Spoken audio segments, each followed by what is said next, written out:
मेरी बहन जबरदस्ती मुझे अपने पति के साथ सुलाकर खुद सारी रात बाहर रहती। एक रात मेरे जीजू को पता चला कि मैं उसकी पत्नी नहीं बल्कि साली हूँ। फिर मेरे जीजू ने मेरे साथ ऐसा काम किया जिसे सुनकर आपके होश उड़ जाएंगे, क्योंकि रात को मैं गहरी नींद में थी कि मुझे महसूस हुआ कि कोई मुझे जगाने की कोशिश कर रहा है।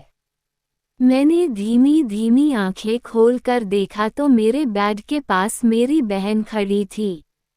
मैं फौरन उठकर बैठ गई। पहले दिमाग में ख्याल आया कि जीजू को कुछ हो तो नहीं गया जो वह मुझे इस वक्त जगाने आई है। पर जैसे ही मैंने उससे पूछा क्या हुआ, तो वो फौरन मुंह पर हाथ रखकर मुझे चुप रहने का इशारा करते हुए कहने लगी, यहाँ से उठो। मुझे हैरत हुई कि वह रात को मुझे जगाने क्यों आई है और मुझे खामोश रहने को क्यों कह रही है। फिर कुछ दिन पहले सुनी हुई खबर की तरफ मेरा ख्याल गया। मुझे लगा कि शायद घर में कोई घुस आया है, इसलिए वह ऐसा कर रही है। मैंने इशारे से पूछा, क्या बात है? तो उसने जो बात मुझे कही वह मुझे परेशान करने के लिए काफ़ी थी। मेरी बहन चाहती थी कि मैं उसके कमरे में जाकर उसके पति के साथ बेड पर उसकी जगह सो जाऊं। मैंने उससे पूछा, ऐसा क्यों चाहती हो और मैं तुम्हारे पति के साथ कैसे सो सकती हूँ? लेकिन वह जिद कर रही थी कि मैं 1 घंटे के लिए वहाँ रुक जाऊं और जब वह वापस आएगी तो फिर मैं वहाँ से आ जाऊंगी, किसी को पता नहीं चलेगा। जबकि मुझे डर था कि जीजू को पता चल जाएगा तो एक दिन हम दोनों बहनों को घर से निकाल देंगे और किसी मर्द के साथ उसकी पत्नी की जगह मैं कैसे सो सकती थी। लेकिन मेरी बहन मिन्नत कर रही थी। उसका मुझ पर बहुत एहसान था, इसलिए मैं चुपचाप उसकी बात मान गई और उसके कमरे में जाकर बेड के कोने पर सो गई। सुबह होने से पहले ही मेरी बहन वापस आई, मुझे जगाया और अपने कमरे में जाने को कहा। मैं अपने कमरे में आ गई, लेकिन मेरा दिमाग अपनी बहन की इस हरकत पर था कि रात को उसने मुझे क्यों भेजा और खुद कहाँ गई थी। सुबह नाश्ते के लिए उठी तो जीजू घर ही थे और उनकी इस अंदाज से महसूस हो रहा था कि उन्हें कुछ मालूम नहीं है। मुझे इंतजार था कि जीजू घर से जाएंगे तो मैं बहन से पूछूंगी कि ये सब क्या है। जीजू के जाने के बाद जब मैंने दीदी से सवाल किया, यह क्या मसला था और तुम रात को कहाँ गई थी, तो वह मेरे सवाल पर रुकने लगी। उसने कहा, मैं तो रात को अपनी दोस्त के साथ हॉस्पिटल में थी। उसकी बात ने मुझे हैरान कर दिया। अगर वह किसी दोस्त के साथ हॉस्पिटल गई थी तो ये तो अच्छी बात है और जीजू को बताकर भी जा सकती थी। यही बात मैंने अपनी बहन से कही तो कहने लगी, मेरी उस दोस्त को तुम्हारे जीजू पसंद नहीं करते क्योंकि वह लड़की अकेली रहती है और उसकी शादी भी नहीं हुई है। सबको लगता है कि जो लड़कियां अकेली रहती हैं वे बदचलन होती हैं। हालांकि ऐसा नहीं है, लेकिन ये भी बाकी मर्दों की तरह उसे बदचलन समझते हैं। मैंने जब पूछा, उसके साथ आखिर ऐसा क्या हुआ था कि रात को हॉस्पिटल जाना पड़ा, तो मेरी बहन इस बात को टाल गई और मेरा धन्यवाद करने लगी, रात को तुमने मुझे बचा लिया। मैं भी इस बात को भूल गई, चलो एक अच्छा ही काम किया था। लेकिन कुछ दिन गुजरे तो फिर ऐसा ही एक रात मेरी बहन मुझे जगाने आ गई और मुझे अपने कमरे में जाकर फिर से सोने को कहा। मैंने पूछा, फिर उस दोस्त के साथ जा रही हो? तो उसने कहा, हाँ। मैंने बहुत पूछा कि किस हॉस्पिटल में जा रही हो, क्यों जा रही हो, ताकि मुझे कुछ मालूम हो, लेकिन मेरी बहन ने मुझे कुछ नहीं बताया। मुझे अपने कमरे में भेजकर घर से निकल गई और मुझे ऐसा महसूस हो रहा था कि जैसे कुछ गलत हो रहा है। यकीनन मेरी बहन कुछ गलत कर रही थी और रात को हॉस्पिटल जाने के बहाने से कहीं और जाती थी। मेरी बहन तकरीबन 4 घंटे बाद वापस आई और वह 4 घंटे मैंने जैसे सूली पर लटक कर गुजारे थे। जब भी जीजू करवट लेते, मुझे लगता था कि अब मेरा राज खुल जाएगा। लेकिन खैर, मैंने दिल में पूरी तौर पर सोच लिया कि अब मैं अपनी बहन की बात कभी भी नहीं मानूंगी और ऐसा कुछ हुआ तो जीजू को सारी बात सच बता दूंगी, क्योंकि उन्हें सब कुछ मालूम होना चाहिए। बहन ने मेरे हर सवाल को टाल दिया और इसी तरह चलता रहा। तकरीबन 1 हफ्ते बाद फिर से मेरी बहन मेरे कमरे में मौजूद थी और आज रात फिर चाहती थी कि मैं उसके कमरे में जाकर सो जाऊं। मैंने सख्ती से इनकार कर दिया, यहाँ तक कि धमकी भी दी कि मैं जीजू को सब बता दूंगी। लेकिन उसने कहा, ठीक है, अगर तुम सब कुछ उन्हें बता दोगी तो मैं तुम्हें वापस भेज दूंगी। मैं यहाँ नहीं रखूंगी, क्योंकि तुम्हें यहाँ कोई रहने भी नहीं देगा। मेरे भविष्य का सवाल था, इसलिए मैं न चाहते हुए भी जाकर उनके कमरे में सो गई। मैं सोच रही थी कि ठीक है, अगर यह बात खुलेगी तो बात मुझ पर भी आएगी। मुझे क्या करना चाहिए? क्या अपने जीजू को बता देना चाहिए या फिर खामोश रहना चाहिए? मैं चुपचाप लेटकर छत की तरफ देखते हुए यही सोच रही थी कि मुझे महसूस हुआ कि मेरे जीजू ने मेरी तरफ करवट ली है। मैं झट से आंखें बंद कर ली ताकि उन्हें महसूस हो कि मैं सो रही हूं और करवट लेकर उनकी तरफ पीठ कर ली। लेकिन उन्हें शायद अंदाज हो गया था कि मैं उनकी पत्नी नहीं हूं बल्कि साली हूं। इसलिए उन्होंने अपनी पत्नी से और मुझसे अपने ही तरीके से बदला ले लिया। मेरा नाम सीता है। हम 2 ही बहनें हैं और हमारा घर एक छोटे से गांव में है। मेरी बड़ी बहन रिया की शादी एक शहर में हो गई थी और वह अपने पति के साथ शहर में रहती थी। मैंने जब मैट्रिक पास किया तो पास के कॉलेज में एडमिशन के लिए फॉर्म जमा करवा दिए, क्योंकि हमारे गांव की लड़कियां वहीं पढ़ने जाती थीं। लेकिन मेरी बहन ने जिद की कि वह मुझे बड़े शहर में एडमिशन करवाएगी और खुद ही मेरे सारे डॉक्यूमेंट ले गई और अपने शहर के कॉलेज में जमा करवा दिए। जब मेरा एडमिशन हो गया तो उसने खुद ही ऑफर किया कि मैं उसके घर में उसके पास रहूंगी। मेरी बहन ने अपने पति और मम्मी पापा को कैसे राजी किया, मुझे नहीं मालूम। मैं खुश थी कि मुझे एक शहर के कॉलेज में पढ़ने का मौका मिल रहा था और गांव छोड़कर शहर में आ गई। मुझे यहाँ आए अभी ज़्यादा दिन नहीं हुआ था, लेकिन हर काम में मेरी बहन मेरा साथ देती थी। जिस तरह का फैशन चला था, उसी तरह के कपड़े लाकर देती थी। अच्छा बैग, जब खर्चा देना, घर का सारा काम मेरी बहन करती थी। और इसी तरह के बहुत से एहसान मुझ पर दीदी के बन गए थे, और वैसे भी वह मेरी बड़ी बहन थी। मैं उसकी हर बात माना करती थी। सब कुछ बिल्कुल ठीक चल रहा था जब पहली बार कॉलेज में छुट्टी हुई और मैं बहुत खुश थी कि वापस अपने गांव जाऊंगी और अपने दोस्तों से मिलूंगी। लेकिन मेरी बहन ने मुझे ज़्यादा दिन गांव में रहने नहीं दिया। तुम शहर में ही रहो और अपनी पढ़ाई पर ध्यान दो। न जाने उसकी ज़बान में क्या मिठास थी कि मम्मी पापा भी हमेशा उसका साथ देते थे। मुझे लगता था कि वह मेरा बहुत ख्याल रखती है, इसलिए इतनी प्रभावित करती है क्योंकि खुद उसने छोटे से ही कॉलेज में पढ़ा था और शायद वो ये चाहती थी कि उसकी बहन अच्छे से पढ़े और गांव में सबसे आगे रहे। मेरी बड़ी बहन के दिमाग में क्या चल रहा था, यह मुझे मालूम नहीं था।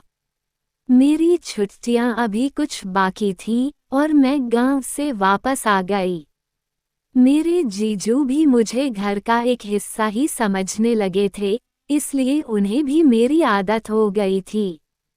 वह भी मेरे वापस आने से बहुत खुश थे। जिस दिन मैं गांव से वापस आई, उसी दिन थकान की वजह से मैं जल्दी सो गई। जब आधी रात को मेरी बहन मेरे कमरे में आई, उसने चुपके से मुझे अपने कमरे में जाकर सोने को कहा और मेरे सवाल करने पर कहा, मेरी दोस्त हॉस्पिटल में है और उसे मेरी ज़रूरत है। तुम्हारे जीजू उसको पसंद नहीं करते, तुम जाकर सो जाओ ताकि उन्हें मालूम न हो। मैं इस बात पर खामोश हो गई और इस पर ज़्यादा सोचा नहीं। लेकिन मुझे क्या मालूम था कि एक बार उसकी बात मानकर मैंने अपने लिए क्या मुश्किल खड़ी कर ली है और यह चीज़ मेरे ऊपर क्या क्या मुसीबतें लाएगी। ये सच्चाई मुझे नहीं मालूम थी। इस बात को एक हफ्ता ही गुजरा था कि दोबारा से मेरी बहन ने मुझे कमरे में जाकर सोने को कहा। मैं तो बहुत बहस कर चुकी थी, लेकिन आखिरकार मुझे उसकी बात माननी पड़ी। और जब 2 से 3 बार यही आदत रही, तो मैं भी अब बहस करना छोड़ चुकी थी। जब भी वह मुझे जगाती, खामोशी से उसके कमरे में जाकर मैं सो जाती। लेकिन एक दिन मुझे ऐसा महसूस हुआ जैसे मेरे जीजू जाग रहे हैं और उन्हें मालूम है कि बिस्तर में उनके साथ उनकी पत्नी नहीं बल्कि साली है। मुझे बहुत डर लगा और मैं सोच रही थी कि अगर उन्होंने मुझसे सवाल कर लिया तो फिर क्या होगा।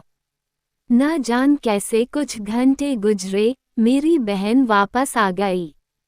दूसरे दिन सुबह दीदी को बताया कि मुझे लगता है कि रात को जीजू जाग रहे थे और उन्हें सब कुछ मालूम है। लेकिन मेरी बहन कहने लगी, नहीं, उन्हें कुछ मालूम नहीं है।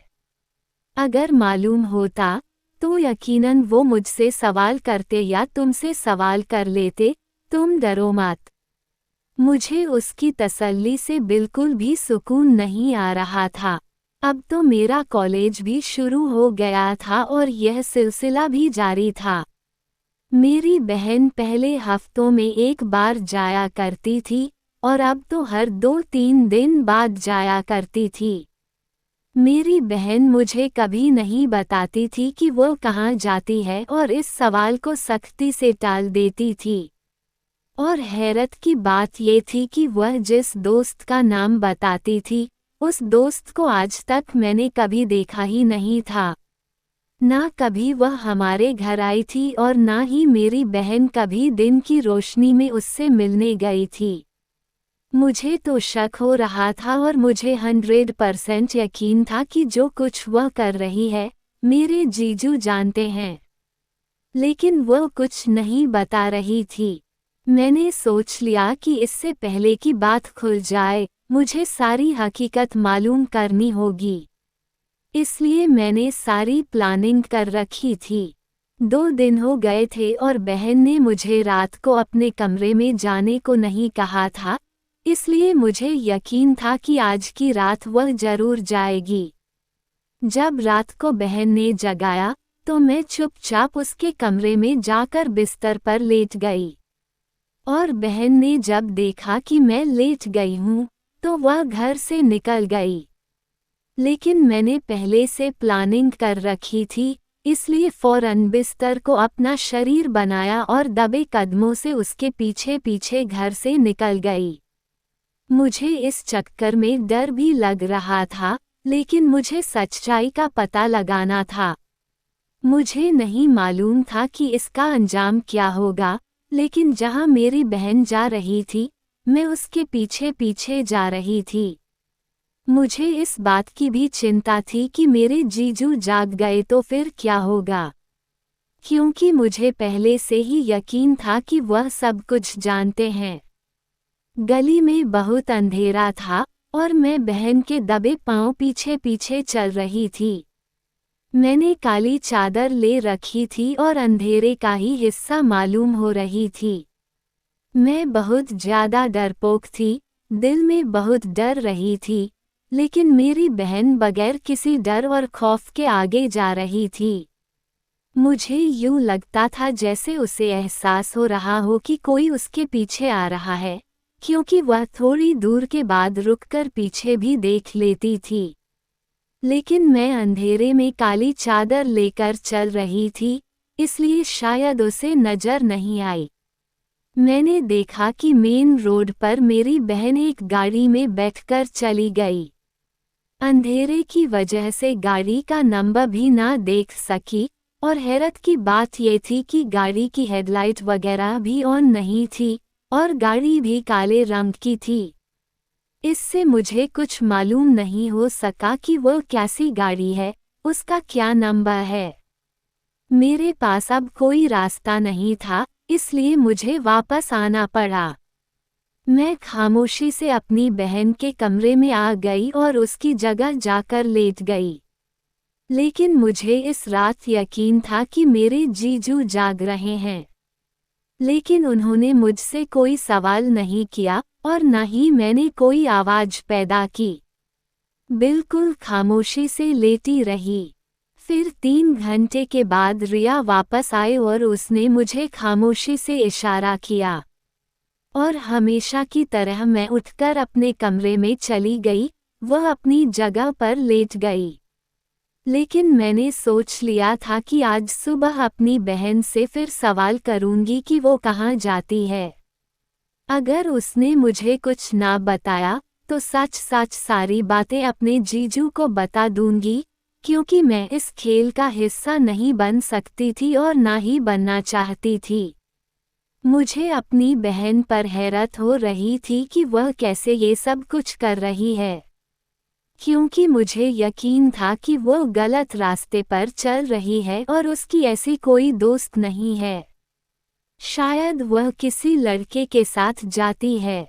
और अब मैं अपनी बहन के मामलों में बहुत गौर कर रही थी।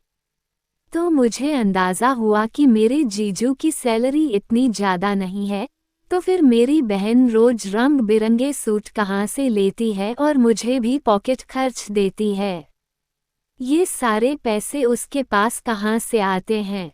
जैसे जैसे मैं सोचती जा रही थी, मुझे हर कहानी में शक नजर आ रहा था।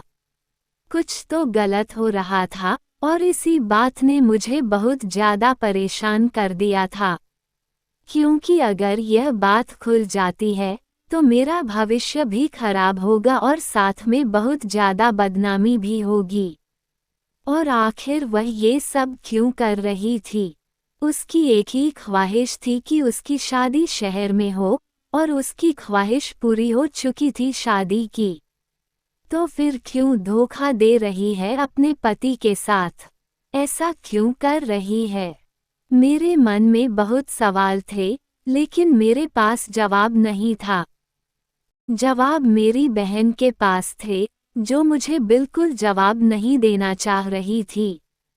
मुझे उससे हर सवाल का जवाब चाहिए था, इसलिए मैंने दूसरे दिन सुबह कॉलेज से छुट्टी कर ली। और जीजू के ऑफिस जाने के बाद अपनी बहन से सवाल किया, तुम कहाँ जाती हो और किसके साथ जाती हो? मैंने उससे कहा, मुझे सब कुछ सच सच बता दो, क्योंकि मैं जानती हूँ कि तुम किसी गलत रास्ते पर चल निकली हो। और कल रात में ही तुम्हारा पीछा कर रही थी। अब भी अगर तुमने मुझे सच ना बताया, तो मैं तुम्हारे पति को सब कुछ बता दूंगी। मेरी बात सुनकर कुछ डर तो मेरी बहन परेशानी में आई, लेकिन फिर उसने कहा, अगर मैं किसी के साथ जाती हूँ तो यह मेरा मसला है। मैं तुम्हें यहाँ इसलिए लाई थी कि तुम मेरा साथ दे सको। मेरा और तुम्हारा चेहरा एक जैसा है, अंधेरे में बिल्कुल समझ नहीं आएगा कि मैं कौन हूँ और तुम कौन हो। और तुम्हें ये सब कुछ करना ही होगा, जब तक मैं चाहती हूँ। अगर तुम मना करोगी, तो मेरे पास एक ही रास्ता है, मैं तुम्हें गांव वापस भेज दूंगी और माँ को ये बता दूंगी कि तुम्हारा जीजू से किसी किस्म का कोई रिश्ता था, इसलिए मैंने तुम्हें वापस भेजा है। इसके बाद ना तो तुम्हें मम्मी पापा आगे पढ़ने देंगे, और ना ही गांव में तुम्हारी कोई इज्जत करेगा। उसकी इस बात ने मेरी आंखें खोल दी थीं। अगर दीदी सच में ऐसा कर देगी तो मैं किसी को मुंह दिखाने के लायक नहीं रहूंगी।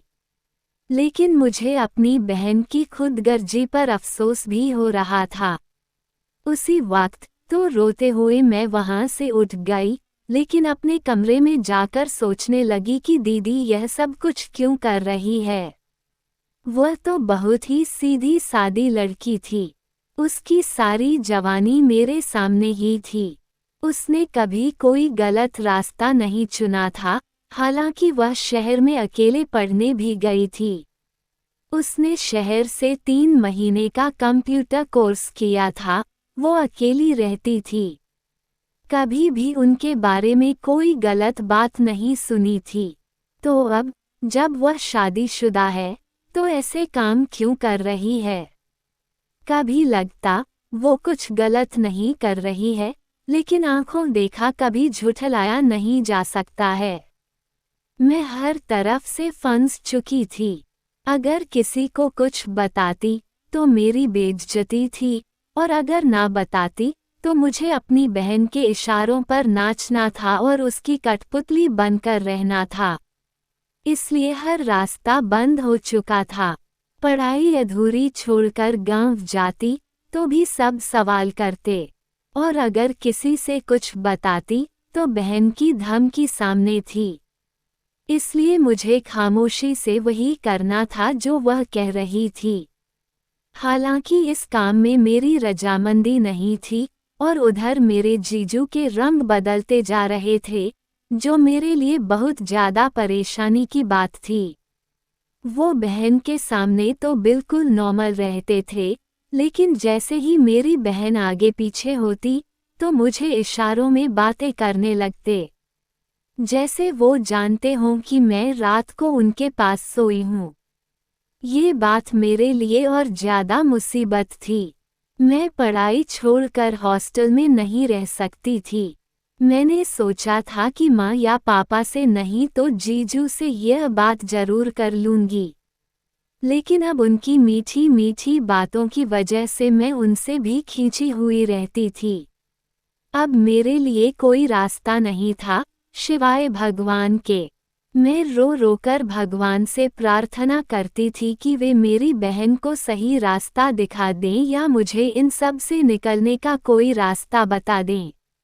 एक बार बहन की अलमारी से कोई चीज़ ढूंढ रही थी कि मैंने आंखों से एक अजीब सी चीज़ देखी। पीछे के साइड कुछ छुपाया गया था, और जब मैंने वो खोलकर देखा तो मैं हैरत में रह गई।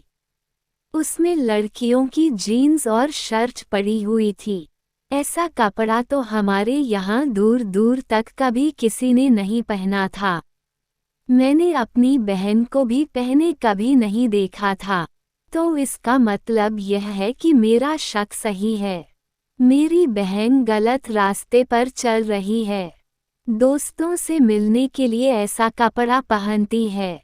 इस चीज़ ने मुझे परेशान कर दिया, और अपनी बहन से मुझे नफरत महसूस हुई, और जीजू का व्यवहार बदलते जा रहा था। और बहन को भी नहीं बता सकती थी, जो खुद किसी गलत रास्ते पर चल रही हो। वह मेरी क्या मदद करेगी? वो तो मुझे अपने पति के साथ ही मिलकर बदनाम कर देगी। और फिर एक दिन भगवान ने मेरी सुन ली। मुझे सारी हकीकत मालूम हो गई। मैं कॉलेज से वापस आई तो हमारे घर के सामने कुछ अजीब किस्म की भीड़ थी। मुझे किसी अनहोनी का आभास हुआ। मैं भीड़ को हटाते हुए जब अंदर पहुंची तो सामने का मंजर मुझे बहुत ही डरा देने वाला था। पुलिस वालों ने मेरे जीजू को पकड़ रखा था और मेरी बहन वहीं पर खड़ी थी, लेकिन कुछ भी नहीं बोल रही थी। मैंने पूछा, ये सब क्या हो रहा है? तो मेरी बहन ने फौरन मुझे पकड़कर अपने पीछे कर लिया और कहा, बिल्कुल खामोश रहो।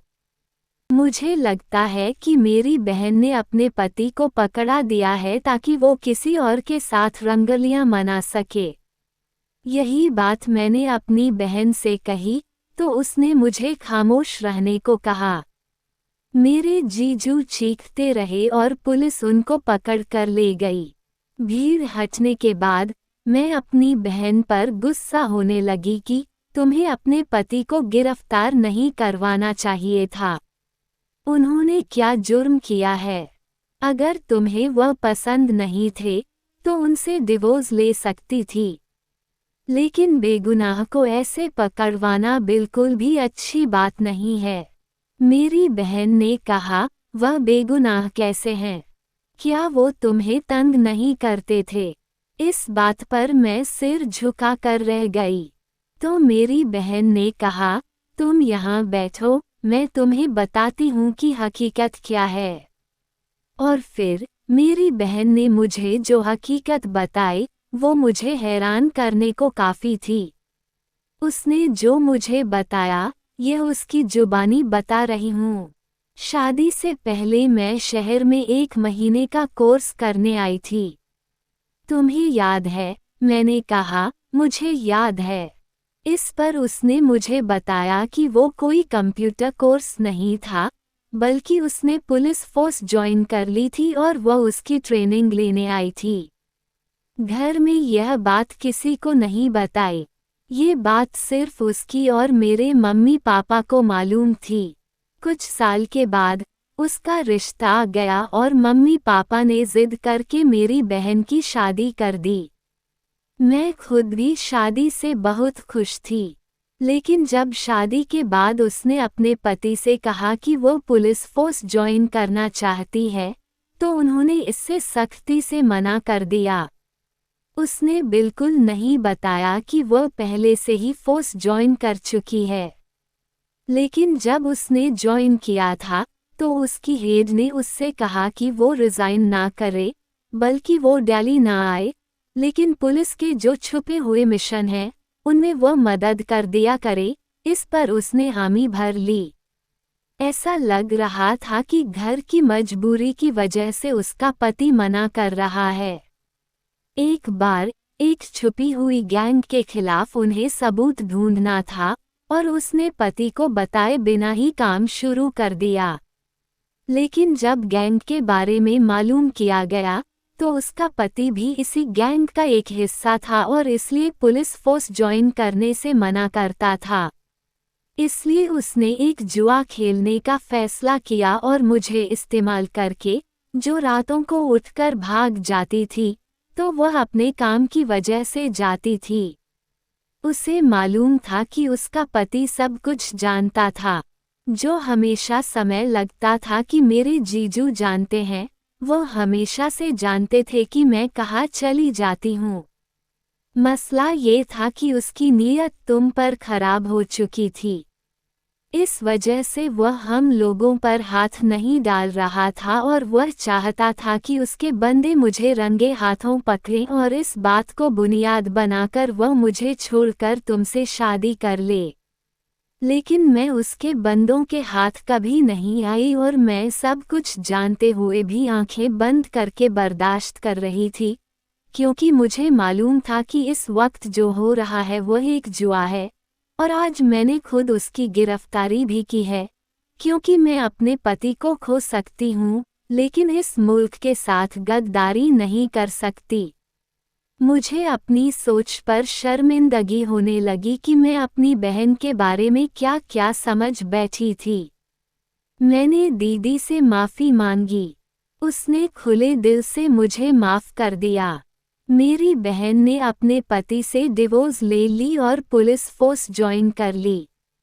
हम अब भी इस शहर में रहते हैं, लेकिन अब मेरे सिर पर किसी जीजू का साया नहीं था और ना ही मुझे डर सताता है कि मेरी बहन किसी गलत रास्ते पर चलेगी और मुझे इस्तेमाल करेगी, क्योंकि आँखों का देखा हमेशा सच नहीं होता। दोस्तों, मेरी यह वीडियो कैसी लगी कमेंट करके ज़रूर बताएं। पूरी वीडियो सुनने के लिए मिलते हैं अगले वीडियो में। धन्यवाद।